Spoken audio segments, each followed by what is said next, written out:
BRUCAST is back, baby. This BRUCAST episode is brought to you by the BRUCAST Store. Explore a store filled with awesome goodies from hoodies to t-shirts to mugs. We've got you covered. Stay in style with BRUCAST. Embrace the shock, set the trend. Visit now brew-cast.com/store. Link below.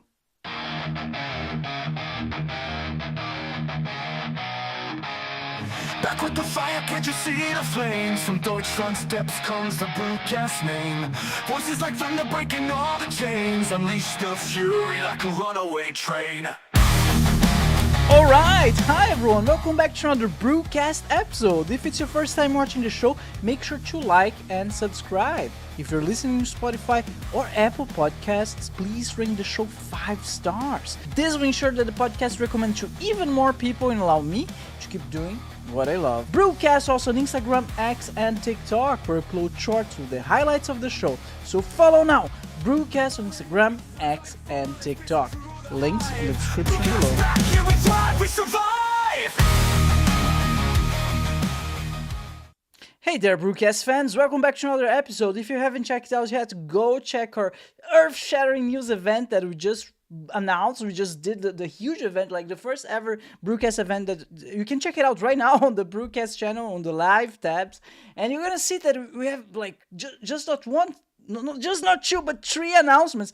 I'm going to spoil one of them is now that we have a BRUCAST app for the iPhone. Yes, you can download right now a BRUCAST app for your iPhone, and it's super interesting. You can check all the episodes. You're going to have notifications when we have a new episode. You're going to get Apple Watch notifications if you're an Apple Watch user. There's also an Easter egg in the app. It's like it's incredible. Just check it out, guys. So go check out the video, the earth-shattering news event that we have right now on the YouTube channel. Download our app and subscribe. Subscribe, like the video, share with your family, share with your friends. We need you. All right, so. Let's talk about today's guest. Our guest today is Peter John Mather.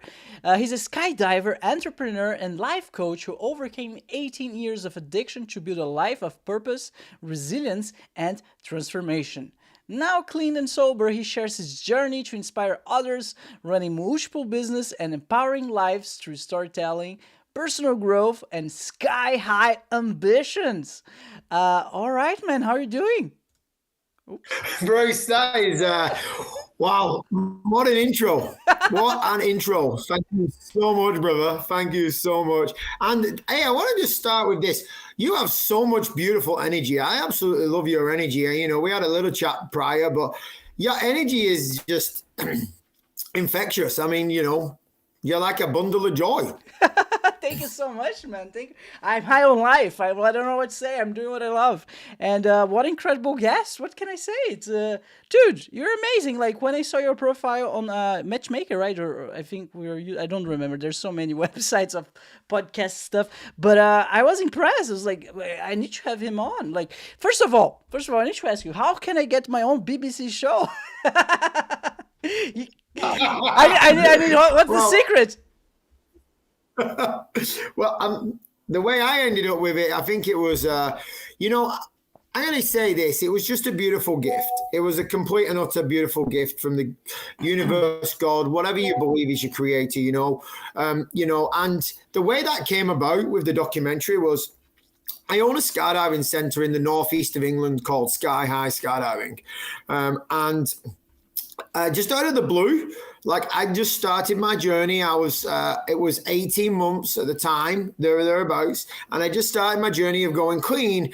And all of a sudden, this guy rings up the office and says, hey, we want to do a documentary and we want to do it on mental health in skydiving. And the lady who picked up the phone said, well, you've just kind of struck gold here because one of the directors, one of the owners has just gone through something extremely big in psychology and mental health in skydiving and in other things. And I'll let him explain it to you.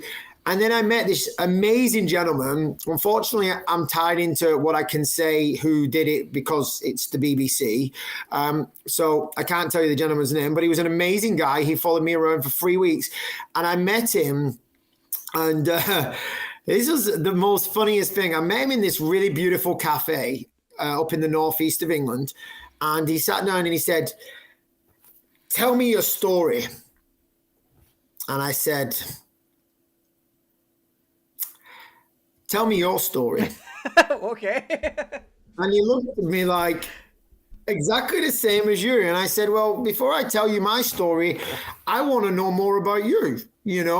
This is why we're here. If I'm going to give you the rights to my story for BBC, then I need to know that it's the right person that's going to shine me in the right manner." Because when I went for this meeting with him, Bruce, right, the whole objective of this is, if I can change one person's life by doing this documentary, then that's all. Then it's worth everything to me. That's the whole point. And it's the same as you right now, right? And I ask you a quick question, right? Is the reason you set this podcast up was, first of all, you wanted to, and please correct me if I'm wrong, right? You wanted to create something away from being in an office job, and you wanted to create a bit of a hobby.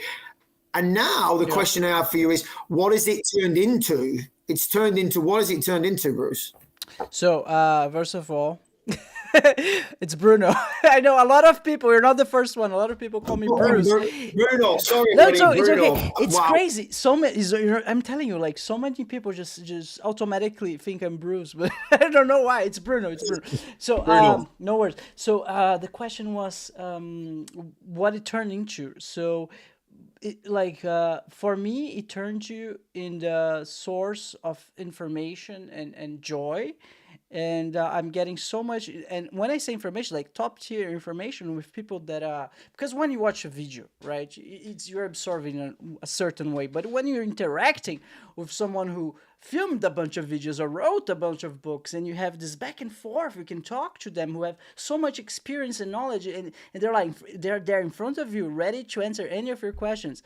It's like there's no better thing. And the diversity of guests that we end up having here on Brewcast is amazing. So I end up like learning about things that I never even imagined they existed. Like, for example, we were talking about Killian energy the other day, and then we had like a neurosurgeon the other day, and we started talking about surgical procedures. Like, it's not something that I would just randomly start searching for, and it's interesting. I don't know. I'm very interested about very different things.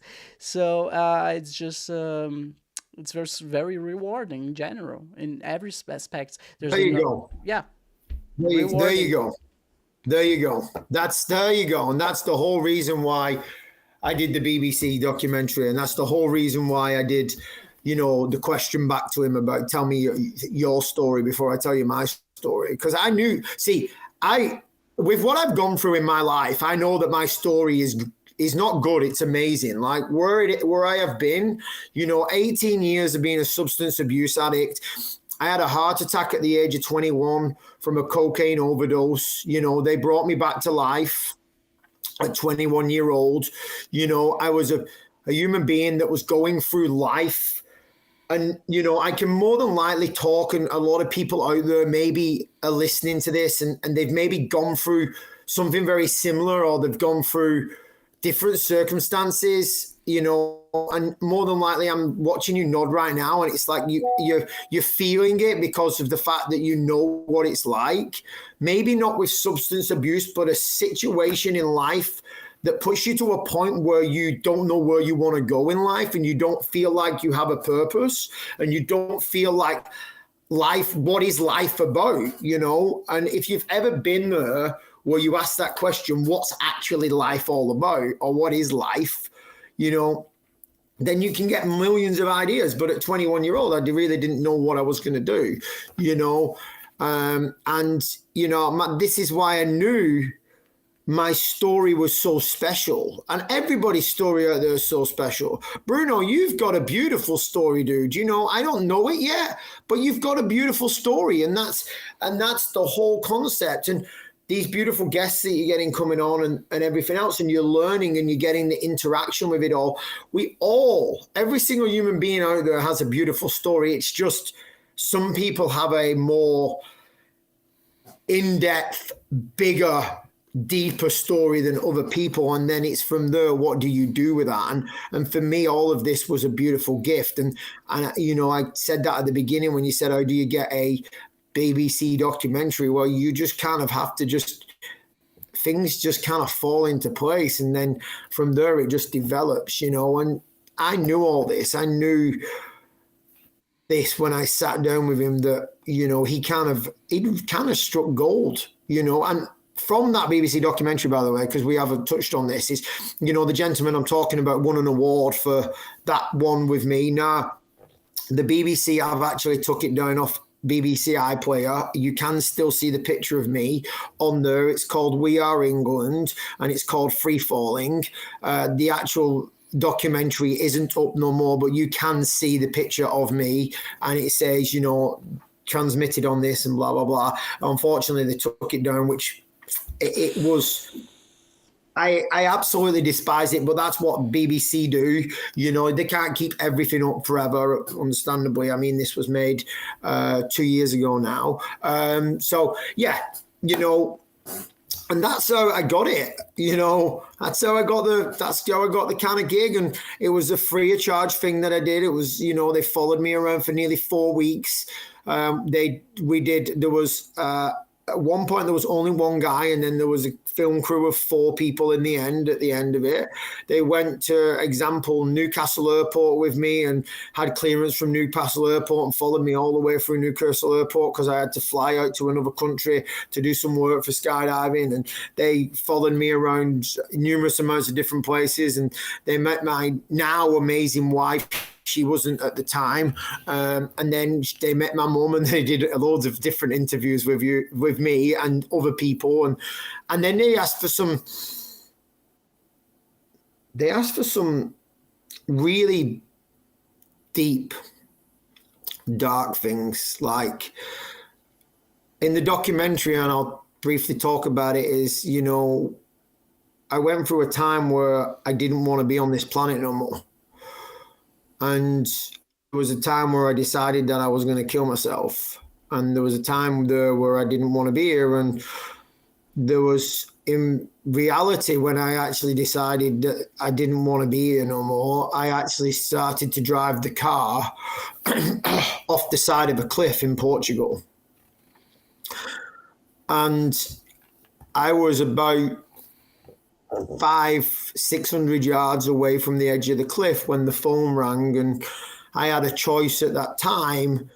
You know, I could either press the red button and keep driving off the edge of the cliff, or I could press the green button and see who was on the end of it. And when I pressed the green button, for some reason, I don't know what that reason was at the time, and I can't ever tell you what that reason was. There was just something inside of me said push green. It was my business partner on the end of the phone, and all he said was, "How are you doing, big man?" And that was it, you know, and it just broke the pattern. And when I did the BBC documentary, they took me back to a cliff and they made me sit in the car about 50 or 60 yards away from the cliff. Now, that was challenging. That was very challenging. And then they got me to stand on a cliff edge about 20 yards away from it, you know, out of the car, looking out to sea. And again, that was another kind of moment where it brought it flooding back to that point. And that was at 18 months. I was on my journey at 18 months there. And since then, you know, and I'm glad they did that. Since then, it's just excelled. It's been a beautiful blessing. And, you know, I'm still in contact with the guy that made the film for me, or the documentary, and it was, like I say, it won him an award, and it was phenomenal. It was fantastic. It was great, and it was never about me becoming, let's just say, famous or whatever else. That's not what I did it for. It was all about how many people's lives could I change? How many people's lives could I get them to see a different perspective?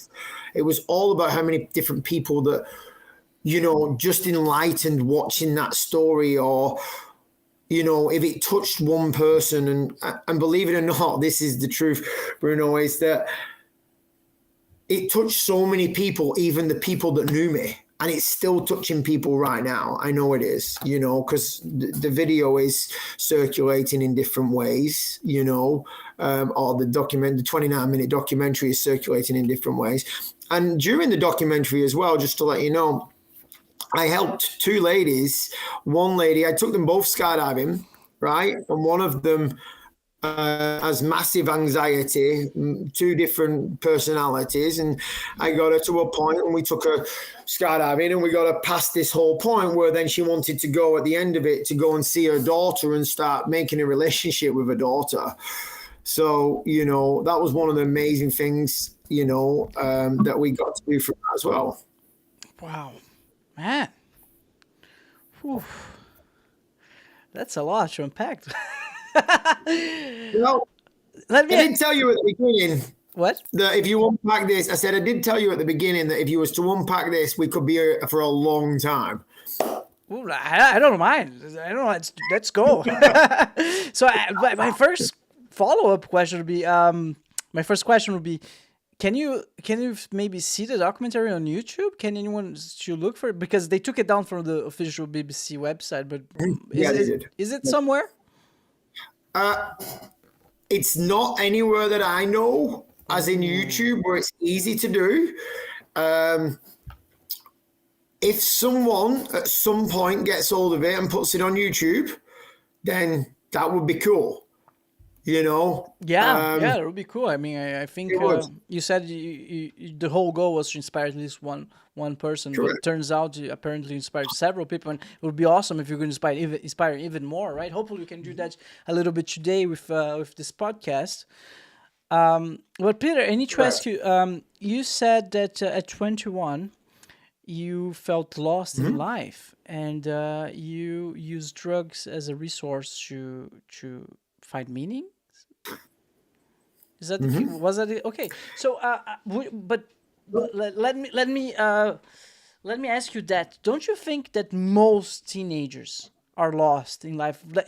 I would argue that's basically the period of our lives where we actually are all looking for something more, right? I can tell for a personal experience. I was the same. And I remember, for example, a couple of people around me was like, just go to the church.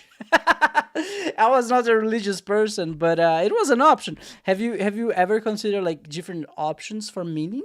Or how, so I think my basically I'm asking how did you convince yourself that drugs were the only way? And I never convinced myself that the drugs were the only way. Okay.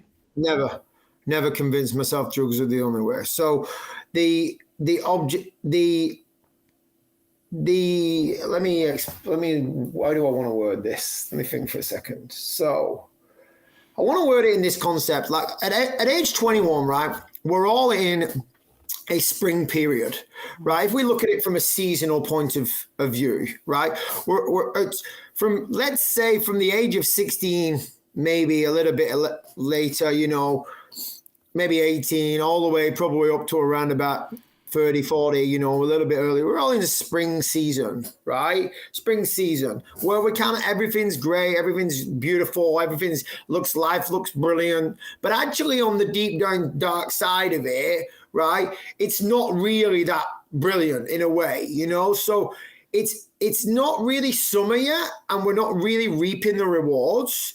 But it's spring, and we all have a spring in our step, and we can do whatever we want, and we can drink whatever we want because that's what we're programmed to do, right? And then what happens with drink is somebody all of a sudden puts some sort of drug in front of you like ecstasy or, cocaine or whatever. And then all of a sudden you're like, cool, well, I'll give it a go because you're young and you're in spring. You're in the season of spring. I'm in the season of summer right now.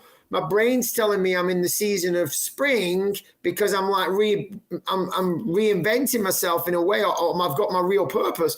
But in them years of that period, we are programmed to do what you've just said, which is, isn't everybody lost? Isn't it okay to just go through it and carry on doing drinking or whatever? And you said the word of, you said that isn't everybody at 21 and then teenage years feel a bit lost? Well, I would like to say if you were guided into the right direction, then you shouldn't feel lost. And my being lost, or my feeling that I was lost, was that I never felt enough. I didn't feel like I was enough as a human. I felt I had very low self-esteem at the time. And, you know, and then into my many years after that, 30s as well. Then, you know, I became a people pleaser. So I wanted to be around people because that's what we were, you know, that's what we want, you know. And then that developed into, okay, drinking. And then it developed into a little bit, okay, you know, I'll try cocaine or I'll try ecstasy. And then ecstasy was like this whole wicked thing, and cocaine sobered me up. So it kind of gave me that kind of tool to keep going. And then, you know, okay, well, then I'll start smoking because of the fact that, you know, everybody else is doing it. And when you live in that environment that you create or I created, where it's not feeling enough in this world, right, and feeling lost, then you're hunting for something else. And the real thing that we were hunting for, and this is the real thing, that if you're out there and you're 21 or whenever, 18, 19, 20, 21, 25, whatever age you are, and you're feeling a little bit lost, well, the thing that I would say is maybe just take a step back and say, why am I feeling lost?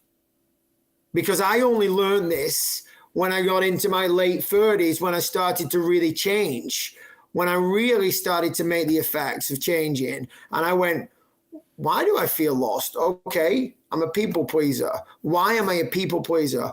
Well, I want to feel loved. I want to feel connected to people. Okay, so I want that. That's a key factor, because Bruno, if I'm truthful with you, I'm going to ask you a question, and I would like you to answer it. Go ahead.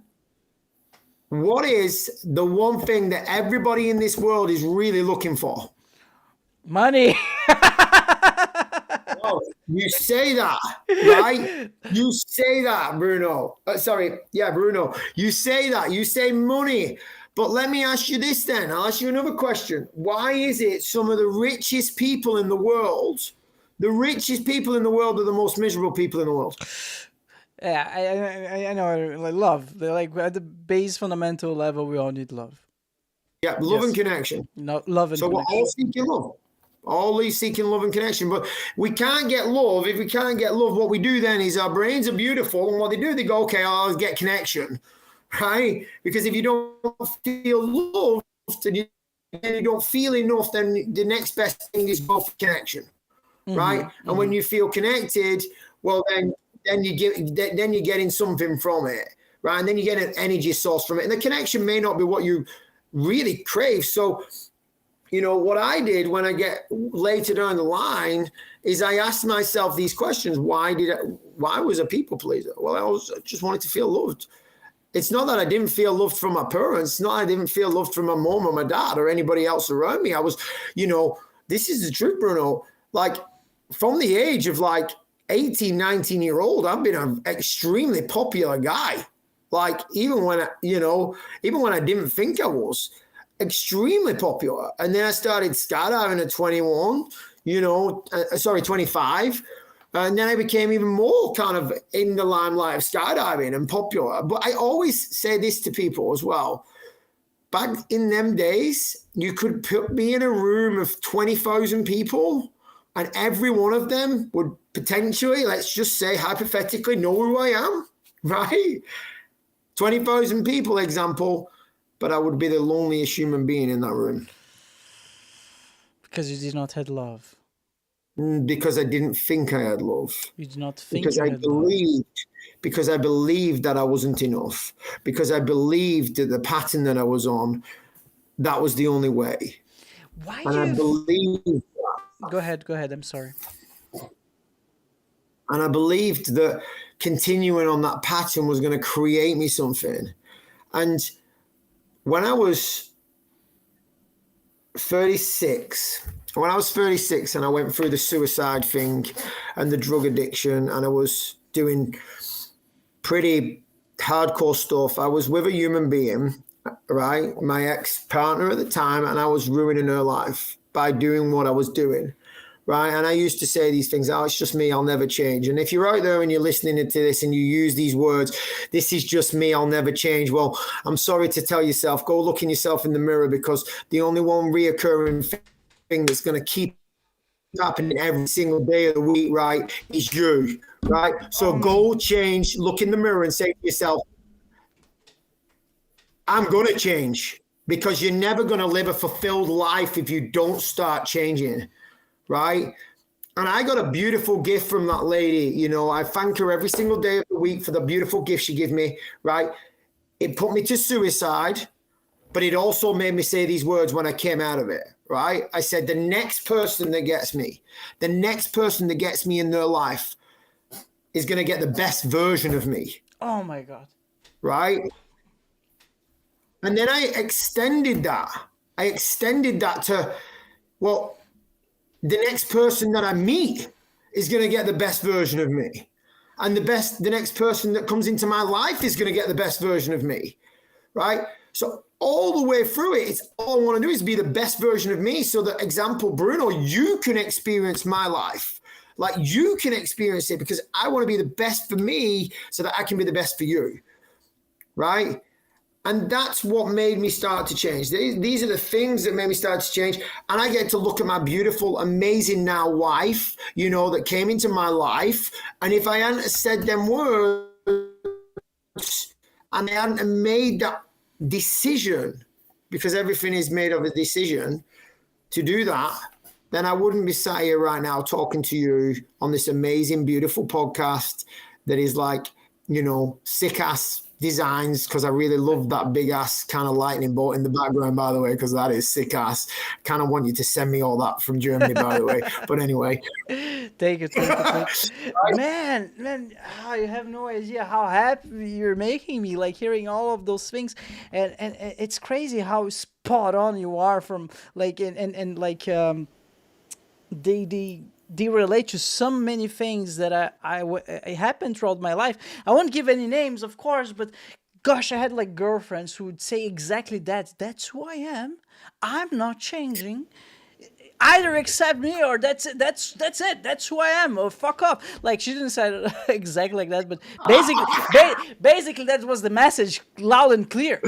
And just yesterday I saw this TikTok of a guy saying, hi everyone, welcome back to my channel. You know what's the highest form of love ever?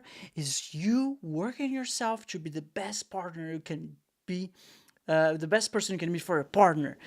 What is the opposite of that? Saying that you are the way you are and you do not need to change. That's not love. You need to be able to self-reflect and understand who you are. Otherwise, how are you going to become better? Like, assuming that you don't need to change is assuming assuming that you're perfect. And no one's perfect. That's insane. Especially if you're like 15 years old, 20 years old.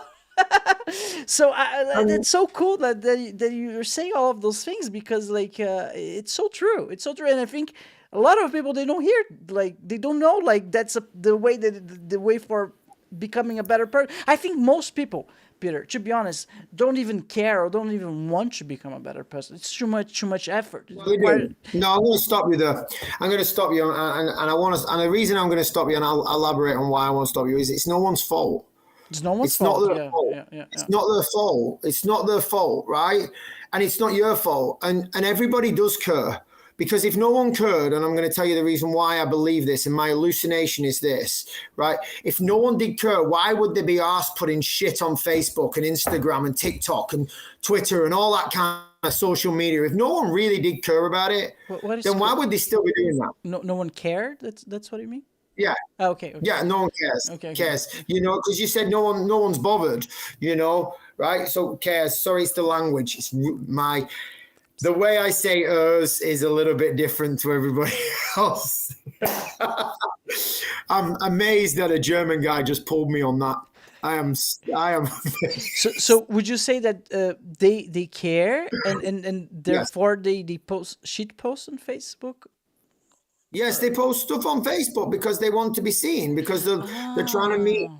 they're trying to meet that, you know, that connection. They're trying to create connection. They're trying to create significance, certainty, uncertainty. You know, if you've heard anything from Tony Robbins, you know, the 6 human needs is what Tony talks about all the time, and it's so true. You know, when we post something on Facebook, you know, or Instagram or whatever it is, or YouTube, why do we do it? You know, why am I on this show? You know, I'm on this show, and I'll tell you the reason why is because I want to contribute, right, to the rest of the people listening and you, right?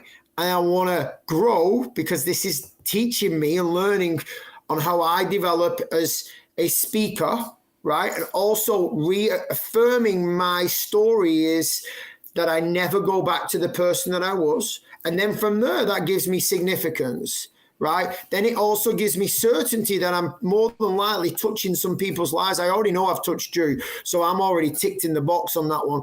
And then it also gives me uncertainty because I don't even know what you're going to ask me out of that amazing mouth of yours, right? So that ticks another human need. And then it also gives me connection. And it also gives me love and connection because I know and I can feel from people out there listening that there's a lot of people giving me a lot of love right now.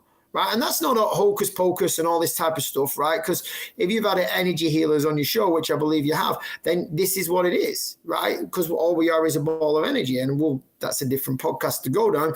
But this is where it meets all your human needs, meets all 6 human needs. This is where younger people out there, if you're listening, I'm very, very truthful about this, is if I knew the shit that I knew right now, or the amazing stuff that I knew right now, I wouldn't have been doing them mistakes back then. Trust me, I would have made some mistakes, and I'm still making mistakes, right? Because with mistakes come learning lessons, and the only thing that we do when we fail is we learn, right? And when we fail, which is classed as a mistake, different word for mistake, we learn from it. It's just how do we learn from it? That's it. Just took me 18, nearly 19 years. It took me 18 years to learn not to be a drug addict and alcoholic, for God's sake. You know what I mean? I mean, but I never give up. Isn't there a quote like "What doesn't kill me teaches me" or something like? I think my dad has. What doesn't kill you makes you stronger. That's one of the quotes. What doesn't kill you makes you stronger. My dad has like a similar quote on his WhatsApp status. I need to check it out. 1 second. So he wrote, "I never lose. Either I win or I learn." I love that. I never lose. I always win or learn. I'm actually going to write that down. So, I mean, that's going back to the whole thing that we started about. And this is, I know it was a long-winded way of getting to the point about, isn't everybody in the teenagers years and stuff like that, don't they all feel lost? Well, only if you've been programmed to feel lost. Only if we've been given a program. And this is one of the big things I'm going to say is, whoever is listening to this, whatever, problems you may feel like you've got right now, or issues that you've got right now, or if you're broken or whatever, then I'm here to tell you that you're not broken, and we don't need to fix you. You just need to start making better decisions and better choices. That's it. It's as simple as that. Like, we've all got stories. We've all had broken childhoods, or if you've not had broken childhoods, we've all had things go on in our lives where we have the choice to change. I had the choice 4.5 years ago, nearly 5 years ago, to make a decision that I was never going to drink alcohol, actually take drugs again or alcohol again. And I made that decision and that choice. Because everything boils down to one thing. It's all a decision or a choice. It's all about what we decide to do and how we choose to do it. Yeah, of course. I recently started rewatching Lost. Are you familiar with the TV show? It's quite old. It's like from the early 2000s or something. I've heard of it. I've never got into it. It's the same as Game of Thrones. And I'm sorry for people that love Lost. And I'm sorry for people that love Game of Thrones. I just never got into it. I just never got into Game of Thrones or Lost. I apologize. It's not for everyone. It's like super medieval and it takes forever. There's some. I know how it is. It's not for everyone. But what I want to say about Lost is today I watched. It's crazy. It's like such a special, unique episode. Today I watched this episode where Charlie. He's like a musician. But he's also a junkie, right? He uses I don't know what type I don't know what type of drug he's taking in the show during the show. But the thing is, the plane crashes in this island, and he just had they're all trying to survive in this tropical island. And the thing is, he just has a limited amount of this drug. This is like a little package.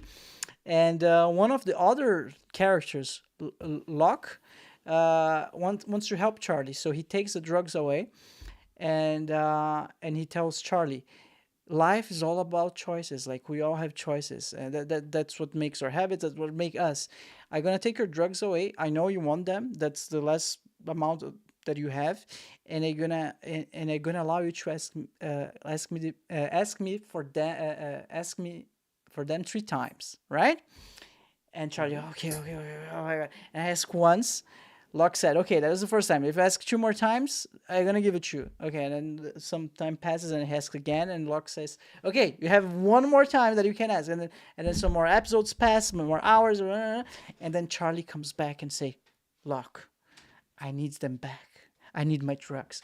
And Locke says, are you sure, Charlie? Life's all about choice. He says, yes, I'm sure. And he takes the drugs, look at them, and throw it in the bonfire. And then, so dramatic. He made the right choice. And then Locke was like, oh, I'm so proud of you, son. That was amazing. But yeah, it's what you're saying. Like, it's a choice. You need to make the right choice. Like, Beautiful. he was not broken. He was just making wrong choices. It's the same, you know. I mean, I played golf today, you know, extremely great guy, and I play golf with a lot of different people, and I'm not going to talk about stuff, but I hear it all the time on the golf course, you know. Oh, my swing's broken, or my putter, I can't get my putter working today. No, I'm sorry. It's not the swing. It's not the putter. It's not the clubs. It's, you know, it's you. It's simple. It's you. Look in the mirror, and you look in the mirror and you say, hey, you know,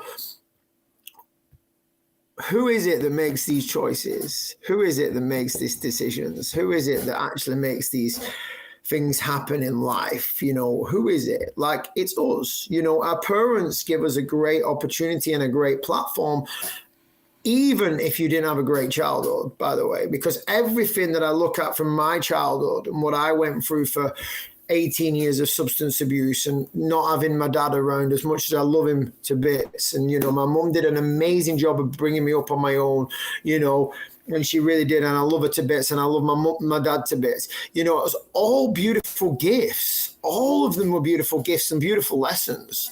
You know, it's not me just saying it's this. It's about understanding that how you see the world in a different perspective is how we live our life. So you can always see the negative in everything, right? But you can also see the good in everything. And you can also see the good in all of it. You can also see the bad in it all.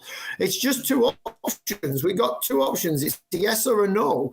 Do we decide to go down the disempowering negative route, right? And live a life that's not fulfilled? Or do we go down the empowering route, the positive route that some people may say, and go down the route of, hey, you know, like, this is happening for a reason, you know? And this is the whole options of choices. You know, multiple choices. We got normally 3 choices that we can decide to do, which is stay the way we want to be. Make some changes is number 2. Or fuck it off and not even be here. It's as simple as that. Why do you think some of us, I think you mentioned, you said the word programmed, right? Why do you think some of us are programmed like that? Okay, so I don't believe that some people. Let me rephrase that. I believe that everybody is programmed because of science, right? And it's all science based. It's all factual based. The stuff that I've learned is all. It's not just me deciding that the word program is, you know, what I believe everybody is programmed. Every single human being on this planet has been programmed, right? And I use the word program because of this fact, and I'll tell you the reason why. Is because from the age of 0 to 7 or 0 to 6, either way, right? All we are And if you watch this, next time you go around and you see a baby, Bruno, right, I want you to do this. I want you to look into the baby's eyes and watch what happens with the baby's eyes. At 2, 3, 4, whatever age, they'll be looking everywhere. They're looking everywhere. And all they're doing is they're downloading what's going on, right? Because at that point, all we are is a big computer downloading all this information. And we're downloading stuff like our parents, our preachers. And what I mean by preachers, I mean people that we look up to. That could be a wrestler, it could be a football player, it could be a golfer, it could be a podcaster, it could be a superstar, it could be anybody, you know what I mean? That's what I mean by preachers. I don't mean people in church, right? And then after that, we have our teachers, like in school, right?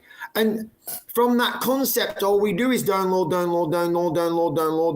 And if you've got any parents out there that are just about to get a child at the age of 6 or 7, you watch what happens. What happens is then we do this. 6 to 7, we push a big ass button on the top of our heads, boom, and we go, welcome to the world, right? And that's the program that we're given. And I ask you this question. I ask you a personal question. Is that okay? Yeah, of course. So are you close to your mum and dad? Oh man, no, that's super. Let's see how much I can answer that, because as close as I can, right? Because my mom does have some issues. I would rather not to go into. Okay, it. that's fine. Okay. So I try to keep my distances with my mom. Let's put it that way. But with my dad, I used to have a lot of problems growing up because he also didn't know how to be a dad. They got me pregnant when I was about 18 or so. Sorry. Okay. They were about 18 or so. Yeah. And so my dad definitely did not know how to be a dad, but that was like 32 years ago, so he got some time to to learn. He has another daughter, he has done some therapy, and he's a great dad now. We don't live he lives in Brazil. Yeah. But my mom, on the other hand, I Well, think just to finish, my mom, on the other hand, I think she has a lot of this mentality. Like, I don't even think she knows she's conscious that she has this mentality, which is, that's the way I am, baby, and give it or take it. So yeah, that's the overview. And that's and thank you for sharing that. Super, thank you for sharing that. I really appreciate that you did that. And the reason I said that is because of the fact. The next question I'm going to ask you is this: who are you the most like? Sorry, who likes me the most? Who are you the most like? Who are you the most like? Your mum or your dad? I think. As in who? Yeah. I'll elaborate on the question. Who do you have the most traits of? Who do you act like the most? I'll do it that way. Oh, okay. So okay. I would say my dad. Yeah, Okay. Yeah. Who did you crave the most amount of love from, though? I think it's an English barrier here. Like, who gave me more love? You would just say? Well, who did you want the most amount of love from? Was it your mum or your dad?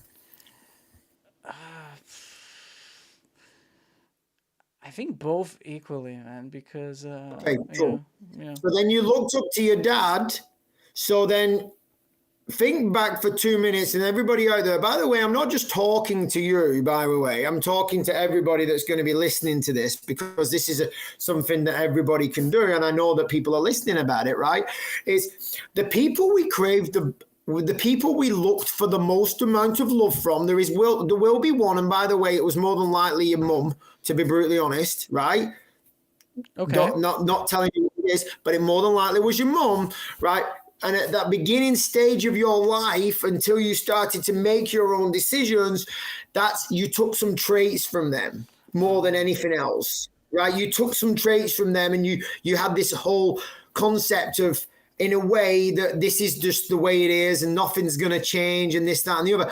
And the reason I say that is because you told me something before. You told me that you met so many females. You met so many females that had the same traits of what your mum is. Yes, it's my curse. It's my curse. Right? Yeah. The same as your mum. Yes, they believe they're And there is there the they are. program. And there's the program. And there is the program. And that's the reason why I say the program is because it's science-based, logical stuff that I've learned over the years that whatever it is our brain is just consistently programming. And then at 7, we switch it on.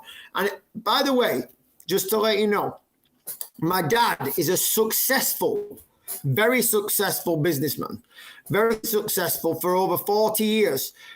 And at 2-year-old, my dad left. My mum left my dad, right? And I didn't spend a lot of time around my mum or my dad, around my dad. The person's love I craved the most, the person's love I seeked the most amount of love from, I'll change the language, right, was my dad. I now own multiple businesses, right? I now have successful businesses. My dad never taught me any of that, but because I wanted his love the most, that's who I became. Then I made a decision to change. My dad used to use these words all the time. This is who I am, and I'm never going to change. I used to use them words. This is who I am. I'm never going to change. Then what I did with females is I found a woman that was more like my mum, because that's what we do. Not no more, by the way. Not now, but that's what I did in the past. And that was the program. Let me ask you, so you asked me a very, very personal question. Let me ask you another personal question. Beck, would you say that now that you made this conscious choice of not seeking or dating women who are not like your mom, do you still feel like you can love do you still feel like you can feel attracted to them in the same with the same intensity and love them in the same intensity and that you need to? Okay, so I want you to say the question again, but I want to be honest with you. I want to be super honest with you. I've never done this in my life. Can I just put it on hold for 1 minute while I nip to the toilet, because I'm going to pee myself? Yeah, of course. Is that possible? Just 1 minute. Yeah. 1 minute. I do this, and I apologize to everybody out there, but we're making it super fun. All right, I'm gonna go to a break, everyone. I think I should have not asked that question. Okay, we come back in a second.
We're back, everyone. Hopefully I did not scare you with my question. No, you didn't. So, okay, the question is, can I still love the same way? Is that what you're trying to say? Yeah, I don't know if I formulated my question right. Because the thing is, before you had the program, right? Let's call it your program to seek love in a certain way. But then you realize that it was probably not the best program to follow as an adult because you have choices.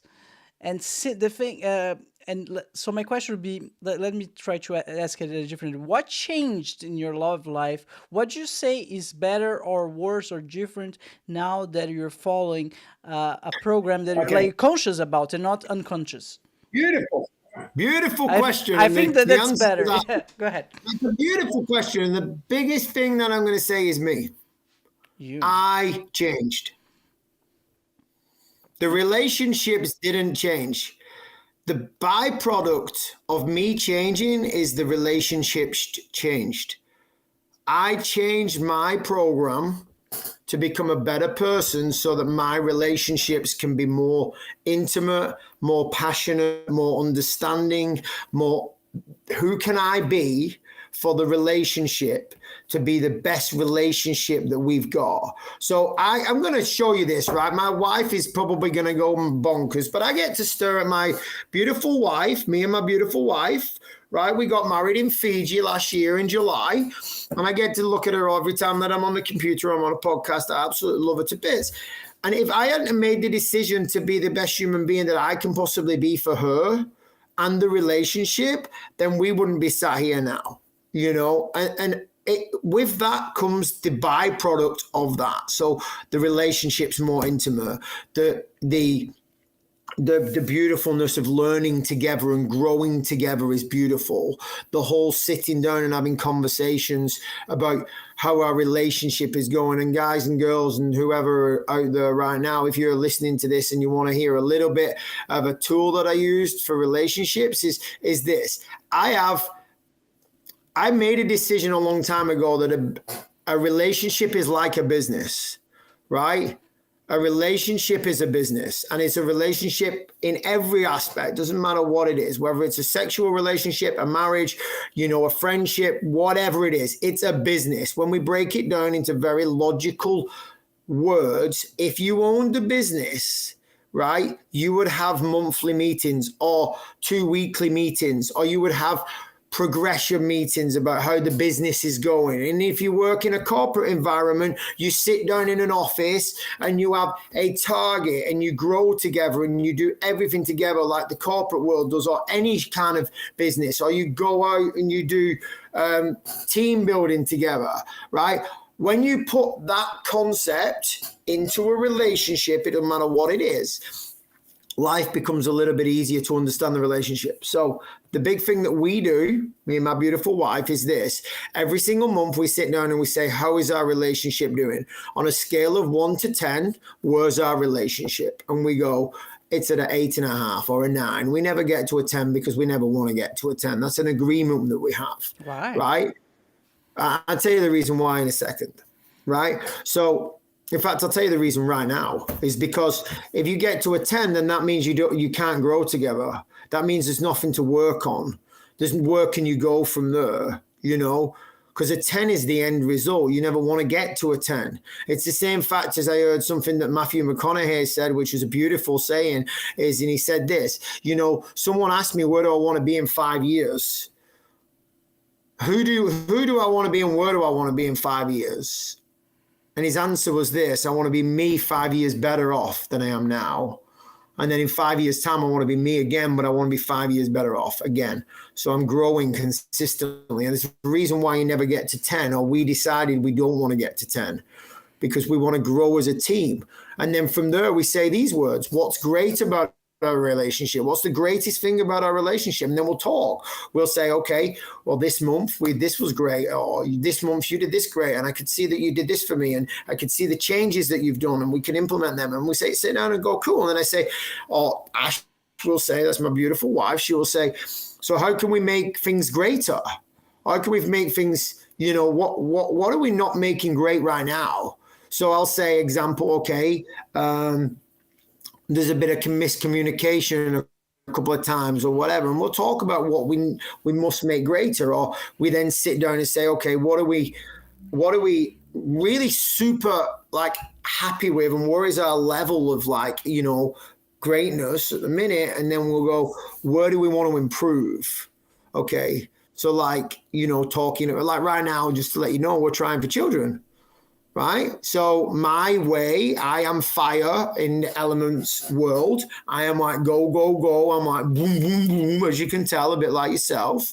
right? My wife is like water. She's like, oh, it'll happen, you know, like, oh, you know, and if you've ever seen Elemental, it's like the two forces put together and you just don't know if it's going to work. Well, that's mine and me and my wife. Well, we're trying for children and something happened with the NHS and I'm like, no, this is not suitable. This is not happy. I'm like, find different avenues. And my wife's like, yeah, you know, it'll be all okay, you know, and I'm like, no. So, and from them conversations that we have every month, that's where I found out that I needed my duty as a man, my duty as a male, my duty as a husband, my duty as a masculine human being was to step in at that point and say, no, sweetheart, how are we going to do this? Come on, right? Which avenue are we going to take? What are we going to look at? Are we going to look at this box number 1? Are we going to look at box number 2? Are we going to look at box number 3? And then we decided we'd look on box number 3. Does that make sense? And all these conversations then build your relationship to feel like it doesn't matter what happens at all. You've got each other. You've got this connection that is so like solid that nothing else can break it. Nothing at all can break it. Woo, you know. That's beautiful. That's wonderful. So did you at what point during the relationship did you introduce that concept of we are like a business, or our relationship is like a business, and we would be better off by doing those monthly check-ins? When this idea came about? As soon as I started with, as soon as I was with her, really. I mean, see, what happened is this, you know, and I'll tell you the story, right? So my past relationship, the lady I was talking about before that I thank every single day, and I really do, right? I analyzed everything that I did wrong because I looked back on every relationship. Now, this is the truth, Bruno, right? I had multiple, when I say multiple, I mean a lot of different relationships, right? And the longest one was the one which was prior to me getting married. And that was just over like a year. And they were all kind of getting to a year or just there or thereabouts. And then I'd go back and we'd have some fun time, if you get what I mean. But we weren't back in a relationship. And then I'd be messing about with lots of other girls. And there's probably a lot of guys out there listening to this going, wow, yeah, good on you, boy, you know, whatever. A lot of women out there going, I'm being called an absolute horrible names right now. Well, I know, you know, that's your perspective. And, you know, I was a human being. And then what I did is when I went through all that pain of suicide, when I went through all that pain of the drugs, when I went through all that pain and all that absolute horrendous, beautiful gift that I got given from whatever you call this, the universe, God, whatever, it doesn't matter, right? When I went through all of that, I said, there's only one consistent pattern all the way through them relationships. And what is it? And I said, it's me. So, right, okay, what did I do wrong in that relationship? What was my downfalls in that relationship? What was my downfalls in that relationship? What did I do great in that relationship? What did I do great in that relationship? And I looked back on every single one of my relationships. And I'm really surprised that we've now gone into a relationship talk on the podcast, which is brilliant, by the way. I absolutely love it. Like, we've gone on to this, is brilliant, right? And then analyzed everything that I did correct and everything that I was good at and everything that I was great at. And then I analyzed all the shit as well. And I went through all the stuff I'm not great at and all the stuff that I really must get better at. And then all of a sudden now I'm analyzing myself. And then I did that not just in relationships, I did that with everything across my life. Like, where can I, you know, and I'm not saying analyze yourself permanently, but we all have primary questions. You know, we all have primary questions. And my primary question used to be, I'm not enough, I'm fat, I'm overweight, I'm not good enough, I don't deserve it, you know, all that. Now my primary questions are, where can I improve? I'm an amazing human being. I'm loving life. What can I do for other people? You know, what can I do for my wife? What can I do for you? What can I do for these other people? Where can I serve? You know, where can I serve for myself? Where can I, you know, and then my whole primary questions have changed. So the consistent thing, and I know I took a long kind of winded way of saying, when did I decide? But when I got saved from nearly killing myself. I'll tell you one thing. I'll tell you this little quick story that I did, and you'll find this really funny, right? So when I started to go through this first start of the change, and I was originally doing all the changes for the wrong reasons. I was doing it for everybody else. And then I realized that, wow, hang on a minute, I must do it for myself. And there was a period of about 2 months where I realized that actually, you know what, whatever I did for everybody else didn't make a blind bit of difference if I wasn't doing it for the right reasons, and the right reason was me. Right. And I'm not saying to be selfish, because, you know, selfish people can be definitioned of different ways. I would definitely not say I'm a selfish human being. Far from it. And a lot of people out there would say I'm not a selfish human being at all. Right. But the definition of selfish is self-care and looking after yourself. Right. And that's care in the way you say it. I'm sorry. I'm so sorry. I didn't know what to... You can laugh. You can laugh. It's all good. It's all good. And the story of it is this. I woke up one day and I was like, lay in bed. I was in Portugal at the time. I was like, holy moly, boom. I woke up. I was like, shit. Right. Okay. I got to ring every single one of my ex-girlfriends, or I got to find and contact them and say sorry. When I contacted as many ex-partners or people in my life as I could, and I said, I'm not doing this to get back to you with you. I'm not doing this for any other reason. I'm not doing anything. I just want to say that I am really sorry for the way that I treated you at the end. I am really sorry for the way we broke up. I am really sorry for the things that I did that were hurtful to you. And it was a pretty longish process, to say the least. But one of the things that it did do is it released so much hurt and negativity and uplift. And I didn't do that for any reason than for myself. I did that because it was to release this pent up inner pressure of myself. And then from that point, then I decided that I was going to start looking at everything in a different perspective, in a different light. Gosh. And by the way, just to let you know, along the way, I got it slightly wrong as well at the beginning, because this is the beautiful thing about life, right? The beautiful thing about it is you just don't get it right all of a sudden. And guess what? I still am not getting it right. And that's what gets me up in the morning. I get up and I'm like, how can I be better? How can I be better? Where can I grow? How can I make this relationship better? Like, that's the lie, you know, your words. And I loved your words at the beginning. I'm high on life. Like, people talk to my wife and they're like, is he like this all the time? And she's like, yep. Like all the time. She's like, yep. Like 5 o'clock in the morning, he wakes up, he's like this all the time. And then he goes to bed and, you know, I switch off and I wind down, and I have to wind down massively, you know. But I am just exactly the same as you. I'm high on life. Like, you don't need any other drug, right? This is the truth, Bruno. I want to tell you this. When I used to take cocaine, right? People that are out there that have took cocaine or whatever, you know, or you're still taking it, that's up to you, whatever you do, right? People say that cocaine makes you talk. Mm-hmm. Well, it made me go quiet. Why is that? I mean, I heard that Quentin Tarantino is the same. Brad Pitt once said Quentin Tarantino is the only guy that you need to give cocaine to make him shut up. I was like, I never took cocaine. What's the deal with that? Why does it make some people quiet?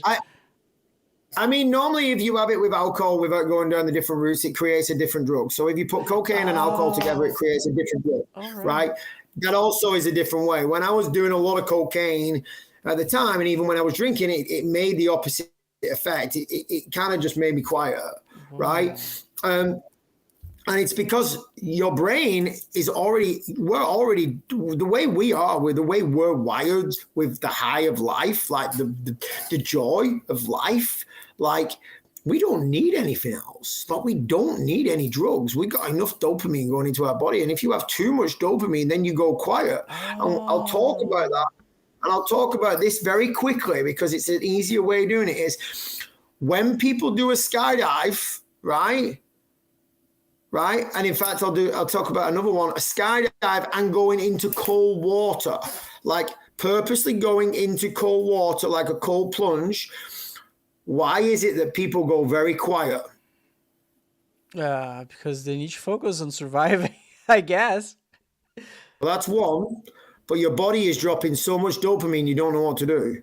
So the only way to do it is to process it. You have to be quiet and you have to go and you have to calm yourself down, because when we get into cold water or we jump out of an airplane, our body goes into shock, fight, flight, or freeze mode. Right? But all it's doing is it's dropping dopamine into your body. Wow. Why is that? I mean, why? So some scientist is going to come on and tell me I'm completely and utterly wrong. But just from a lot of research that I've done in skydiving about, different aspects and stuff, and I've not done any tests, by the way, but this is only the way I can see it as being a logical answer, is when we go do something which is fight, flight, or freeze, right, which is high amounts of out of our comfort zone that we don't like to do, it drops a mass amount of dopamine into our bodies, right? So then we go quiet at the beginning and then we start to enjoy it at the end. Isn't it adrenaline, though? Well, it is, but adrenaline is what? Dopamine. Is it? I didn't know that. Well, that's the reason why we keep doing it. I thought it. I don't know. Yeah, good point. Yeah. It's the reason why we keep going back to it, because it's a drug.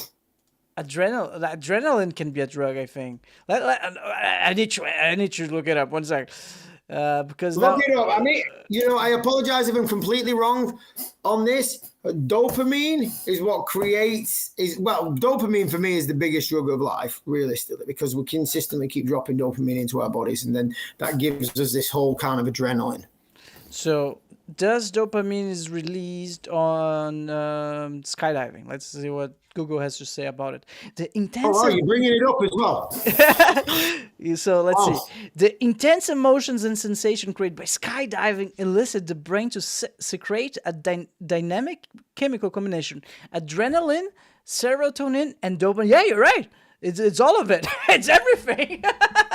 It's everything. Adrenaline, serotonin. So these chemicals are strongly associated with extreme sports and devil may care attitude, but their benefits for lives are important. All right. So yeah, that's. Okay, so then do this. Just does dopamine drop? Does dopamine is related to cocaine? Oh, okay. Now I don't want to write that on the screen, so let's not share the screen for a second, okay? Because I don't want to get. I don't know what YouTube gonna do with it. So does. Yeah, okay, good idea. Don't share the screen then. So I stopped sharing this. So cocaine is increase the level of dopamine. Yeah, it's a thing. A key neurotransmitter in CNS motor control and reward areas. While the drug also affects dopaminergic signals. So yeah, it's released with the drug. You're right. Yeah. So this is the reason why. Now do it with now share your screen again and do it with cold water. Change that. No, does dopamine does dopamine released in cold water, right? Yeah. Let's see. Get rid of the bottom. Oh no, it's there. Does cold water is released? Does dopamine is released? What a great conversation we're having, by the way. You're really super cool guy. I'd come back on your podcast anytime you want. Thank you. Yes, cold water exposure showers can lead to release of dopamines. Yeah, it can happen. So there's another text here, and when you finally do it, you feel like you've accomplished something meaningful. You achieved the goal. Yeah. So yeah. You see, increased blood concentrations of dopamine. So it's a thing. Yeah, that's why they're all connected. Yeah, beautiful.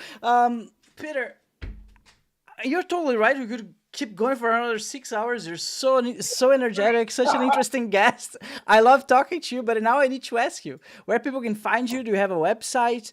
Share it away. I don't have a website right now, buddy. We are working on a website for myself.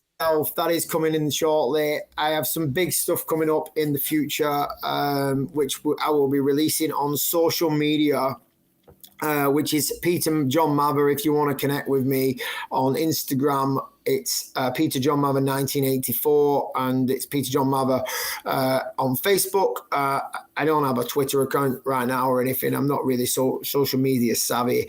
There's some pipeline stuff that's coming up, which means that we are going to be moving to America in 2026. There's going to be some exciting stuff coming up that I'm going to be sharing a lot of. And I would ask and love to be back on your show in the future to talk about them beautiful things that I've got planned with some real good, amazing steps in our lives. Beautiful. Anytime, man. We're always welcome. Okay, thanks. Thanks so much. It was a pleasure. Do you have any final remarks, any final message? I mean, one of the things that I would love to say is, life as we know it right now is not the life that we really can live. The life that we really want to live is the life that we dream about and the goals that we strive to get. And over the years of really understanding that change is possible and that we can do anything and the choices is ours and the decisions are ours, is that, the one thing I've learned is that we're not alone in this journey. We're not alone at all. There is people out there to help us, direct us, guide us, whichever it is, people that we can look up to, people we can ask for help. And this goes out for everybody, including males, females, whatever it is if at any point that you feel like you can't cope, then just ask. Just take the step. Just ask for the help.